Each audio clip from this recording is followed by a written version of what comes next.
seconds. 20, 10, 5, 0. నిదానంగా రెండు చేతులు విడదీస్తూ రెండు అరచేతులు రెండు కళ్ళపై బోర్లించుకొని 5 సెకండ్ అలాగే ఉంచి మెల్లమెల్లిగా చేతులు తీస్తూ కళ్ళు తెరిచి యథాస్థితికి రండి. ఇంతటి అద్భుతమైన ధ్యానాన్ని జ్ఞానాన్ని ప్రబోధించిన బ్రహ్మపిత పత్రిజీకి మరి ఈ 4వ అఖండ ధ్యాన మహా యజ్ఞానికి శ్రీకారం చుట్టి ఎంతో అద్భుతంగా నిర్వహిస్తున్నటువంటి మరి వెంకటస్వామి అండ్ రేవతి మేడం వారి సభ్యులందరికీ కూడా హృదయపూర్వక ధన్యవాదాలు తెలియజేసుకుంటూ థ్యాంక్ యూ. అయితే ఎవరైనా సరే మానసరోవరం విజిట్ చేయాలనుకున్న వాళ్ళకి ఇక్కడ చూసినట్టే ఆర్టీసీ బస్ స్టాండ్ నుంచి నంబర్ ఆఫ్ బస్సెస్ గుంటూరు వెళ్ళే బస్సులు అవుతాయి, మంగళగిరి వెళ్ళే బస్సులు అవుతాయి, సచివాలయం హైకోర్టులు అన్ని వెళ్ళేవి కూడా అక్కడ అవుతాయండి. మణిపాల్ హాస్పిటల్ ఎవరైనా సరే మణిపాల్ హాస్పిటల్ అడగండి, అక్కడ దిగితే అక్కడి నుంచి మా ఊరు కనిపిస్తానండి వాకింగ్ డిస్టెన్స్. సో ప్రతి ఆదివారం సాయంత్రం 3 నుంచి 5 గంటల వరకు ధ్యాన క్లాసులు ఉంటాయి. తర్వాత పౌర్ణమి అమావాస్యకి 1 డే క్లాసులు ఉంటుంది. రేపు 25వ తారీఖు నాడు అమావాస్య రోజుని శ్రీ పిప్పళ్ళ ప్రసాదరావు గారి యొక్క సంగీతనాథ ధ్యానం, అలాగే మరి సీనియర్ మాస్టర్ల యొక్క ధ్యాన సందేశాలు ఉంటాయి. మీకు వాట్సాప్లో ఆ లింక్ పెడితే పుస్తకం కొనాల్సిన పని లేదు. ఆ లింక్ రోజుకు ఒక 15 నిమిషాలు వస్తుందండి. మీరు ఖాళీగా సమయంలో ఉంటూ ఉండొచ్చు. వీడియో రూపంలో ఆ లింక్ని క్లిక్ చేస్తే సార్. అలాగే దాదాపు 1.5 సంవత్సరాల కాలం పాటు మరి ప్రతిరోజు కూడా మంచి మాట అనే ఒక కార్యక్రమం పేరిట కూడా పిఎంసి ఛానల్ రావడం జరిగింది. అదేవిధంగా పిఎంసి పత్రిజీ యొక్క ప్రేరణతోటి మరి పిఎంసి స్టూడియో మనకి హైదరాబాద్లోనే ఉంది. అలాంటి అనుబంధ సంస్థగా మరి ఇక్కడ మన మానసరోవరంలో పిఎంసి స్టూడియో ప్రారంభించుకోవడం జరిగింది. అక్కడికి వచ్చిన ఛానల్ యొక్క అనుభవాన్ని కూడా రికార్డ్ చేద్దామని చెప్పి చూసిన అక్కడ ఏర్పాటు చేయడం జరిగింది. కాబట్టి మీరు తప్పనిసరిగా మానసరోవరం ఒక్కసారి దర్శించమని చెప్పి మనస్ఫూర్తిగా కోరుకుంటూ నాకు అవకాశం ఇచ్చినటువంటి మరి ధ్యానమిస్తున్న మీ అందరికీ కూడా మరొక్కసారి హృదయపూర్వక ధ్యానాభరణ తెలియజేసుకుంటూ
ఈరోజు ఒక మధురమైన సంఘటన గుర్తొస్తుందండి.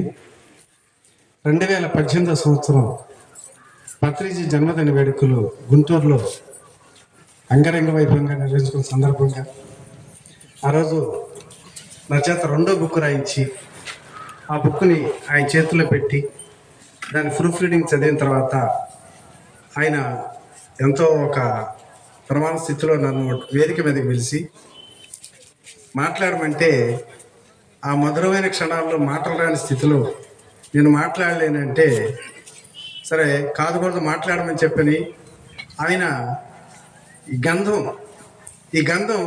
ఈ రకంగా ఒక పులికి వేషం వేసుకుంటే ముఖమంతా బొట్లుగా పెట్టి ఒంటి నిండా గంధాలు పెట్టి పూసేస్తుంటే నా పేరే రకరకాలుగా మారిపోయిన సందర్భంలో ఇప్పుడు ఏ పేరుతో పిలవాలో ఏ పేరు కూడా చెప్పలేని పరిస్థితులు అంటే మైక్ బర్రం లాగి ఈరోజు గంధవరావిరెడ్డి వాయని అని చెప్పి గంధం ఎత్తిన పోసినటువంటి సందర్భం ఆ మధురమైన సంఘటన గుర్తొస్తుంది. సో మధురానుభూతిని మీ అందరితో షేర్ చేసుకోవడం వీడియో కూడా ఉంది, మీకు ఆ గ్రూప్లో కూడా పెడతాను. గంధవరావిరెడ్డి అని ఆయన ఎంత ఆనందానుభూతిని కలిగించడం అనేది మర్చిపోలేము. మధురమూర్తి చేసి వచ్చాం కాబట్టి ఈ రోజు మనందరం ఇక్కడ ఉంది. ఈ జన్మలో మనం చేసిన సాధన సృష్టిలో ఎక్కడికి పోదు, బ్యాలెన్స్ లాగా మన లోపల ఉంటుంది. ఇది జన్మలకి మనతో వచ్చే ఈ సాధన, ఈ జ్ఞానం మరు జన్మకి ఇంకా ఉన్నతంగా ఉండేటట్లు మనకి చేస్తుంది. అలాంటి గొప్ప సాధనలో మనం ఉన్నాం. 4వ మౌన ధ్యాన మహాయజ్ఞంలో 8వ రోజు అద్భుతంగా సాధన చేస్తున్నాం, మౌన ధ్యానం చేస్తున్నాము. ఎంత గొప్ప శక్తివంతులమో మనం గమనించుకోండి.